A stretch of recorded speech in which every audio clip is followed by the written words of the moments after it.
Pioli menampilkan cara build-up serangan yang berbeda di laga ini. Hasilnya meski kalah dalam penguasaan bola, Milan tetap hasilkan banyak peluang. Lalu perubahan build-up serangan apa yang dilakukan?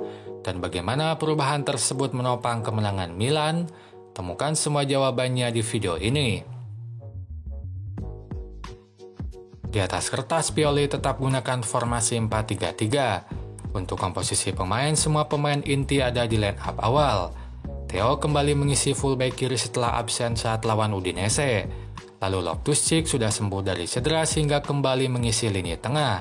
Bedanya kini ia ditemani Reinders dan Musa, bukan Krunic. Akan tetapi di atas lapangan formasi Milan lebih condong ke 4-2-3-1. Sebab Loftus-Cheek berposisi lebih depan dibandingkan Reinders dan Musa. Yang patut diingat adalah posisi Loftus-Cheek dan Leao karena akan dibahas lebih lanjut nanti.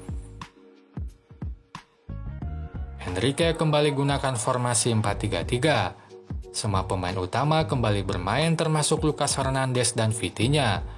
Lucas mengisi posisi fullback kiri sementara Vitinha melengkapi trio lini tengah. Yang patut diingat adalah posisi Lucas Hernandez dan Hakimi karena akan dibahas lebih lanjut nanti. Build up dilakukan PSG dengan menempatkan 4 back di belakang dan 1 gelandang main lebih dalam.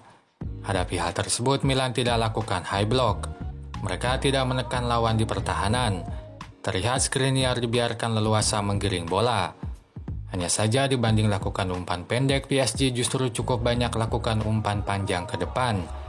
Skriniar lakukan umpan panjang ke pertahanan Milan.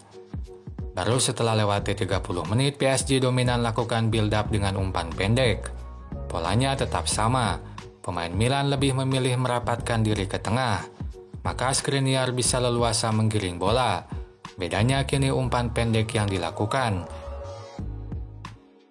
Sementara saat bola sudah di tengah, build up di belakang hanya dilakukan 3 back. Lucas Hernandez mempertahankan posisi di belakang, sebaliknya Hakimi main lebih maju di depan kanan. Situasi tersebut membuat ada ketimpangan dalam serangan PSG. Sisi kiri PSG lebih mudah diantisipasi sebab penjagaan antar pemain lebih mudah dilakukan di sisi tersebut. Terlihat pada cuplikan ini, Mbappe dijaga Calabria dan Vitinha dijaga Reinders. Bahkan kadang bisa terjadi situasi 2 dijaga 3. Sebab tak majunya Lucas Hernandez membuat Pulisic pun ikut mempressing Mbappe. Itu berkebalikan dengan di kanan. Di sisi tersebut terjadi 3 dijaga 3. Dembele dijaga Theo, Jaire dikawal Musa, dan Hakimi dijaga Leao. Ini memberi kesempatan pada Dembele untuk lebih banyak berkreasi di sisi tersebut dan mengancam pertahanan Milan. Misalnya pada cuplikan ini, Dembele main lebih dalam dan Theo telat mempressingnya. Itu membuat Dembele punya waktu untuk memainkan bola lalu mengumpan pada Hakimi. Leao yang mengawal Hakimi tak mampu memotong umpan dan Hakimi pun bisa menerima bola di dalam kotak penalti. Bisa dikatakan serangan berbahaya PSG memang banyak terjadi di kanan. Majunya Hakimi membuat serangan lebih mudah dilakukan di sisi tersebut. Hadapi hal tersebut, Milan pun harus memainkan 1 pemainnya lebih dalam untuk mengawal Hakimi. Uniknya yang dipilih kali ini adalah Leao. Padahal biasanya yang lakukan hal tersebut adalah pemain lain.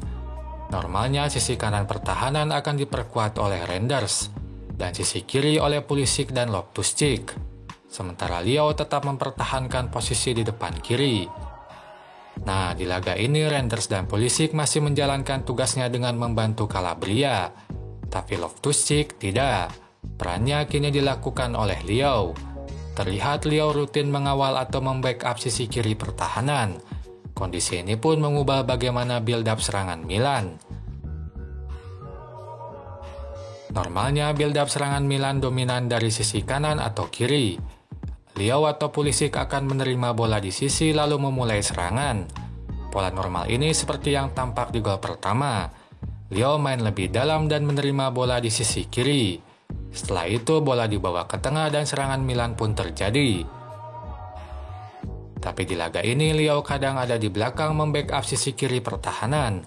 Sehingga Milan pun tak bisa sepenuhnya bergantung pada pola serangan normal. Untuk itu pola kedua dilahirkan. Kini Milan rutin build up serangan dari tengah. Itu dilakukan dengan memanfaatkan Loftus-Cheek dan Giroud yang banyak mempertahankan posisi di depan. Mereka menjadi sumbu serangan kedua Milan. Saat Milan lakukan serangan, salah satu dari mereka akan jadi pemain pertama yang menerima bola. Misalnya pada cuplikan ini, Musa berhasil merebut bola di pertahanan. Terlihat di sini Liao ada di belakang membackup sisi kiri pertahanan. Lalu ia mengumpankan bola ke Giroud yang ada di depan. Serangan pun dilakukan Milan. Atau pada cuplikan ini, Calabria lakukan umpan panjang ke depan tengah. Loftus-Cheek mampu menerima bola, maka serangan Milan pun terjadi. Pola serangan ini pun bisa berjalan efektif sebab didukung oleh unsur kejut lain. Saat Giroud atau Loftus-Cheek sudah menerima bola, Calabria atau Theo akan maju secara kilat dari belakang. Pada cuplikan ini, selepas Giroud mengumpankan bola ke Liao, Theo lari ke depan dan menyisir sisi pertahanan lawan. Hal yang sama pun dilakukan Calabria di kanan. Saat Loftus-Cheek menerima bola di depan, Calabria maju dan menyisir sisi kiri pertahanan lawan. Nah, inilah yang membuat Milan tetap banyak hasilkan peluang meski dalam penguasaan bola kalah jauh. Sebab variasi serangan kedua mereka tak mampu dibendung oleh PSG, utamanya oleh gelandang mereka Ugarte dan Zaire. Memang betul salah satu gol Milan diciptakan dari pola serangan normal atau pertama. Tapi 60% serangan efektif yang dilakukan justru lahir dari pola kedua yang dimulai dari Giroud atau Loftus-Cheek. Itu saja pembahasan di video ini. Silahkan tulis apapun pendapat kalian di kolom komentar. Sampai jumpa lagi di video selanjutnya.